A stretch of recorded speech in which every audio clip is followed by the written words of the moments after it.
morning students, how are you? I hope you are fine and safe. Students, now we are going to start our online classes once again after the summer break. So students, today I am going to start another topic which is very important in English grammar. It is finite and non-finite verb.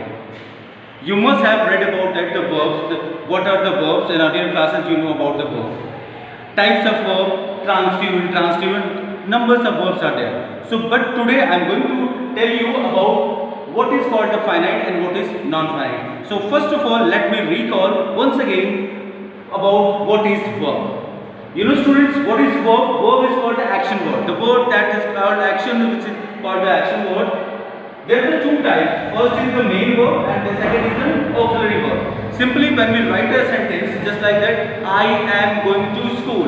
So am and going, the two words are there. Am is helping verb and going is the main verb. So in every statement there is maximum time. You have seen in every statement there is a two verb which is called, one should be main verb and one is auxiliary verb which is called the helping verb, like is, am, are, was, were, do, does, did, has, have, had. Now today I am going to discuss about the finite verb and non-finite verb, which are the main part of the particular statement. When we write a statement or a sentence, there are two types of verb will there.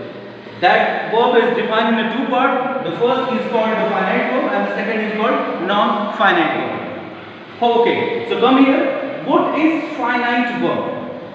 Finite verb, a verb that has a subject and show tense, person and number is called a finite verb. You can see here in example, I live in New Delhi. So this live, here I am taking the underline. Here I live in New Delhi. What is this live? Live is the verb of this particular subject statement, and this defines the subject and this defines that which tense is this. This is the present indefinite tense. Now the second part, my sister lives in Mumbai. Once again here you can see it is verb and it's defined my sister. My sister is noun and you are defining the subject is the person, the first, third person, singular number and the subject. So it's defining it's a finite verb. Now come to the part here for the non-finite.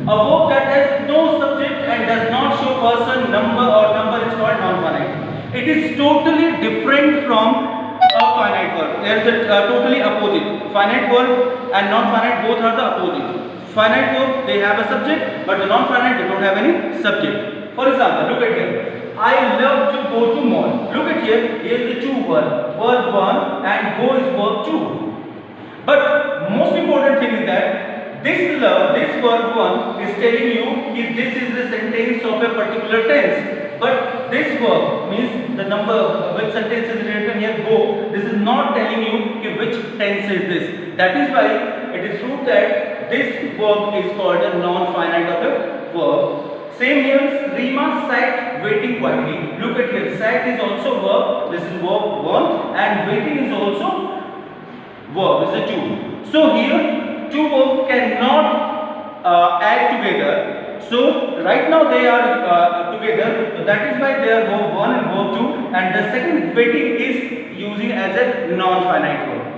Students, there are numbers of terms which I am going to tell you tomorrow. Okay? It is important you just read it about the finite and non-finite. Tomorrow in tomorrow's class I will tell you the types of non-finite verb. Okay, I hope you will enjoy the video. Thank you.